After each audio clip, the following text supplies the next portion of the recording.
Good evening mga guys.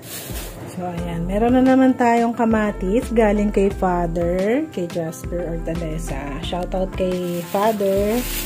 Thank you sa kamatis na bigay mo. At dahil sobrang dami nila, gagawin ko ulit na pinatisan, tapos ipe-preserve ko sa ref yung iba. Yung last time na ginawa ko, ginamit ko siya sa pasta, sa penne. Ay, penne ba yun yung ganun kalalaki? Kahahaba. Tapos, white yung pinaka-cheese niya, white cheese. Sarap. So, yung bubod. Naubos namin yun. Umabot siya ng 1 linggo, iniinit-init ko, punong-puno yan. Actually, punong-puno siya, tas na-flat dahil nga, naluto. Bale, hindi lalagyan ng tubig yun. So, ito, pipiliin ko yung pinakahinog, tapos yun yung gagawin nating catsup ulit or ketchup. Ang ating homemade ketchup or sa Tagalog or Kapampangan, pinatisan yung tawag namin. At ang ilalagay natin dyan, ito, meron akong asin at saka paminta.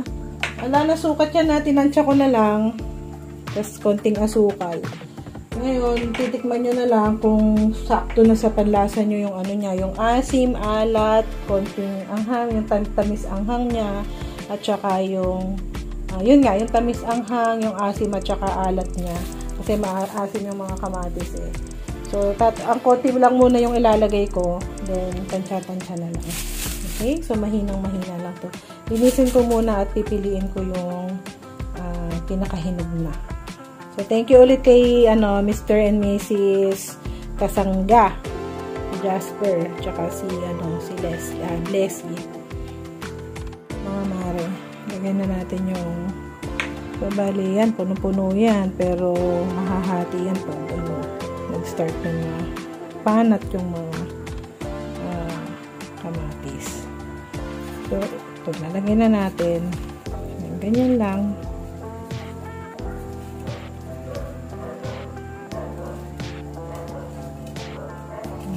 Lang. Pero feeling ko sakto na to eh. Yung last time na ginawa ko, tansya-tansya lang din eh. Tapos konting yung sukal para mabalance. Pwede nyong dagdagan ng yung iba, sibuyas, bawang, parang timplado na siya. Pwede nyong lagyan ng basil or mga rosemary para kayong gumagawa ng marinara sauce. Ayan. So, ayan, buo-buo yan. Pwede rin yung i-blender yan after. Pero ako mas preferred kung buo kasi pwede siyang gamit pag gisa sa gulay, pag nagmenudo ka, nagmechado ka, or pwede sa spaghetti, ayon, or sarsyado. Ayan, nakapag-sarsyado pala kami dyan. Ang sarap-sarap kasi manamis na siya. So, ayan, sasalang na natin. Then, hintayin natin siyang kumulo.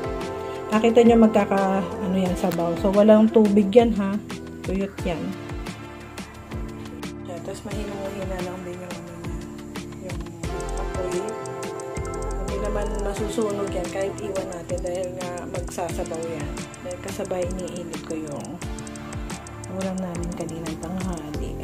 Munggo. Yan, dami-dami. Puno-puno to. Puno tong kawali na tuwak na to. Ayan. So, meron na naman tayong pinatisan. At, meron tayong munggo. So, ayan guys. Ito yung palahang ko. Medyo dinagdagan ko ng kalahating kutsara pa ng asukal. Tsaka, konting asin.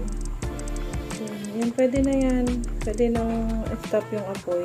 And then, init mo lang ulit bukas. Actually, pwede nang ulamin yan. Gawing sausahan. Magluto kayo ng spaghetti sauce. Okay?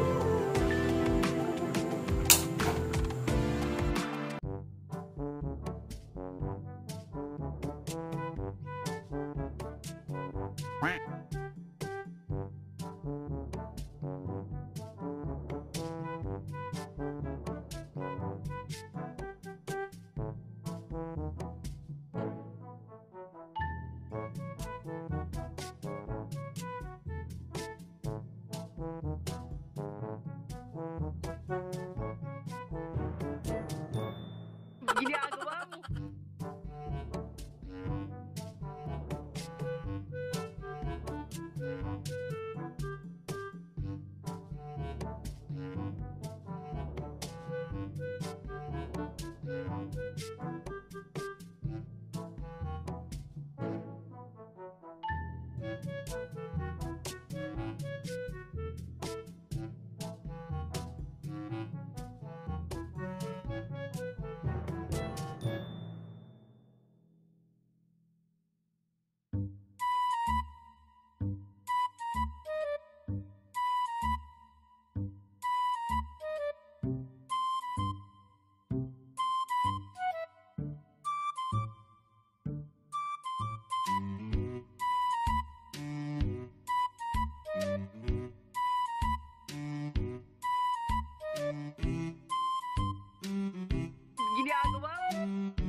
So, eto guys, mga mare ko. Nagpalit na ako ng jars para sa ating mga coffee creamer, milk, and sugar. Ito nasa oatmeal. Favorite ni Liam. Dati kasi ang gamit ko, ito yung mga ganito. Kaya lang, yung iba medyo maluwag na yung dito niya. Dahil na to matagal na pandemic time pa to Itong mga box na na yan. May iba na nakakapasok yung langgam. So, nag-decide ako na magpalit. Tapos yung iba, ganito yung gamit ko. Ayan. Mga pinaglagyan ng ni Liam, di pare-pareho. So, gusto ko ngayon, pare-pareho na naka-jar. Ito, pinaglagyan lang ng coffee to na binigay sa amin ng isang masukid na subscriber. Hindi ko na matandaan kung sino Pero dahil maganda yung takip niya. Ayan Yan. Sisil. Di nakakapasok yung langgam dyan. So, ayan. Ang gaganda nila. Ito, ang bili ko dito is 125. Bali, dalawa siya. So, milk ni Jimmy Speaks. Pag nag-go oatmeal sila. Tapos ito, dito ko isasalin yung oatmeal. Tapos, ito, para sa creamer, wala nang laman. Dati, kung makikita nyo yung malaking coffee mate na diba? Ayan, tapos coffee.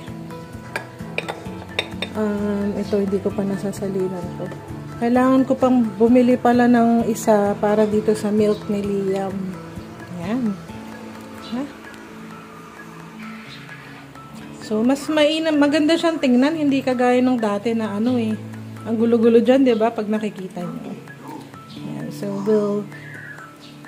sabi niya? We'll trade gossip. We'll trade coffee for gossip. Oo nga naman. Kasi makichismis ka. Ayan. Inumin ng mga bagets. Namili na sila. Kulang pa yan Grabe to, napeki pala ako dito. Akala ko alak siya. Sparkling, pala to? Sparkling red. So, pala to? Para siyang champagne. Ayan. So, ito yan. Bumili ako ng pa itong bamboo board. Bala kong gumawa ng glaze platter. Or yung mga mumurahin lang yung gagamitin ko dyan. Cheese platter. Ayan. So, ito ang aking my humble coffee nook. Hindi na siya ganun pagulo. Ito, pink nga lang to. Hilig sa pink. Bibili ako ng Kapalitan ko to nung yung thermos na iniinit na para yan din na magamit. Diba, ang gandang tingnan pag puro jars yung gamit mo. Kesa sa iba-iba, dati may ganito, may ganito, tapos may ganito, mga Milo, may ganito. Ayan, so iba-iba. So, ngayon, kahit paano, may uniform siya. Bibili pa ako ng, tinitry ko lang maganda pala siya. So, dadagdagan ko sila. Ayun lang. And, kung napanood nyo yung mga pinagagagawa ni Liam, nakuha na namin sa CCTV. Ayan. Thank you sa panonood. Advance Happy New Year sa lahat.